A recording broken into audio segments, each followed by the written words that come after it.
Assalamualaikum warahmatullahi wabarakatuh. Saya pikir bangsa Indonesia harus menyimpan semua dokumen elektronik hari ini, siapa-siapa yang hadir di tempat ini, karena saya menganggap orang-orang inilah yang menyelamatkan bangsanya. Jadi jangan hilang dokumen ini.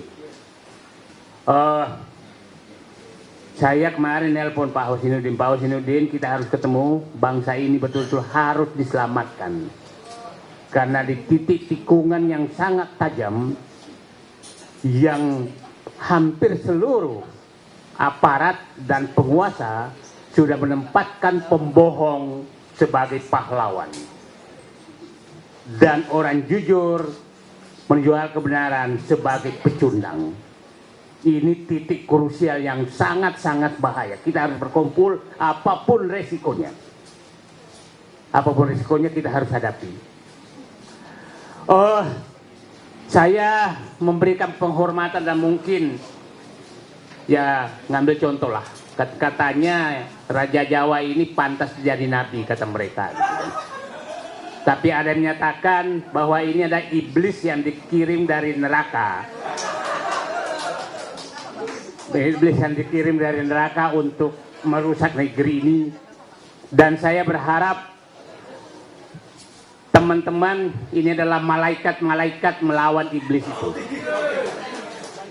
Ya, Dr. Suryo tidak lelah hampir 24 jam untuk berjuang, dan saya nggak tahu istrinya ngomong apa.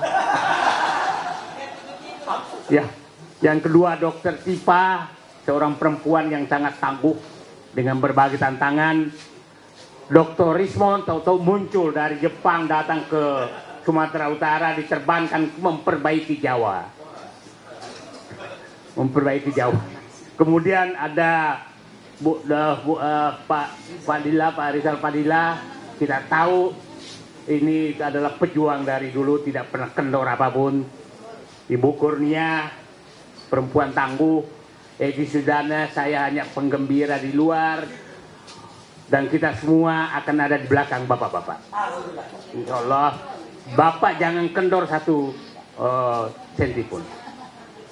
Ijazah palsu, menurut saya ada 5 kebohongan yang mau disembunyikan oleh mereka, bukan hanya Jokowi. 1, kebohongan identitas diri Jokowi sendiri, itu yang dia paling takutkan terbuka. Identitas diri kan kita tahu ceritanya sebenarnya, dan kalau ini terbuka maka kita tahu siapa yang membentuk Joko Widodo sebenarnya. Saya pikir publik udah paham. Yang kedua adalah kepalsuan dan kebikin kepalsuan putranya yang menjadi wakil presiden. Itu juga kalau yang terbuka ini akan terbuka siapa dia sebenarnya, dan kepalsuan terhadap dinasti ini akan terbuka semua. Yang kedua, ketiga adalah kepalsuan pemilu yang sudah dilakukan oleh dia, itu juga akan terbuka. Kebohongan itu akan terbuka. Yang keempat adalah kebohongan korupsi yang ribuan triliun, itu akan terbuka. Ribuan triliun korupsi yang terjadi selama rezim Joko Widodo. Yang ini adalah kebohongan tukang-tukang survei yang sekarang jadi komisaris BUMN di mana-mana. Jadi kita akan membongkar 5 kebohongan. Jadi jangan heran bahwa musuh kita banyak sekali, karena banyak sekali yang terancam. 5 kebohongan tadi saya ulangi: kebohongan identitas pribadi Joko Widodo, kebohongan terhadap putranya yang jadi wakil presiden, kebohongan pelaksanaan pemilu selama ini, kebohongan korupsi ribuan triliun, dan kebohongan survei-survei yang dilakukan selama ini. Ini 5 kebohongan. Nah, yang akan ditutupi sebenarnya. Jadi memang musuh kita sangat-sangat berat karena penikmat kebohongan ini itu mulai dari istana sampai ke lurah. Lurah. Itu ya semua. Nah, haram. Nah, di posisi seperti ini saya meminta kepada seluruh rakyat Indonesia 3 hal. Mari kita turun semua untuk membela kebenaran ini dan menggusur kebohongan yang hanya dilakukan oleh satu keluarga dari Solo. Masa kita kalah? Itu komandannya. Yang lain itu anak semua. Nah, saya pikir bapak-bapak jenderal pasti mendidih mendengarkan masa kita kalah sama satu dinasti yang tidak jelas. Ya. Yang kedua, kepada seluruh aparat, berhentilah aparat hukum menjadi pelindung daripada raja bohong ini. Betul-betul adalah hati nurani kalian. Saya berharap 3-4 orang yang pernah jadi pelaku utama raja bohong ini mengakulah. 2-3 orang saja mengaku, saya pikir Anda akan jadi pahlawan menyelamatkan bangsa ini.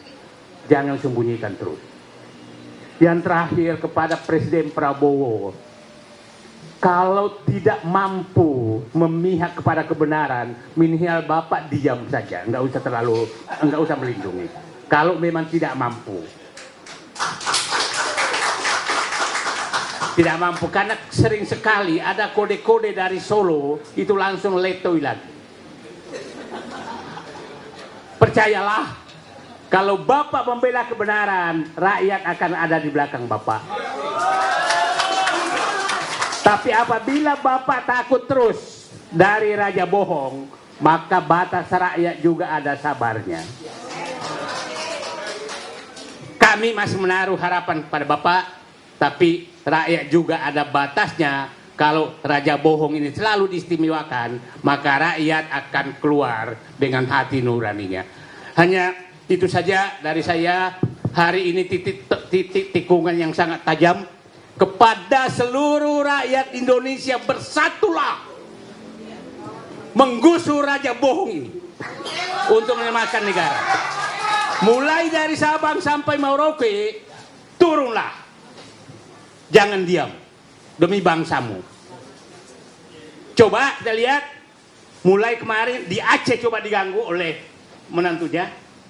Di Papua dia coba ganggu lewat lewat oligarkinya dan lewat yang memberikan Raja Jawa, yaitu Bahlil. Jadi semua tinggal menunggu waktu akan dihancurkan oleh mereka kalau kita diam. Saatnya melawan. Bismillahirrahmanirrahim. Assalamualaikum warahmatullahi wabarakatuh.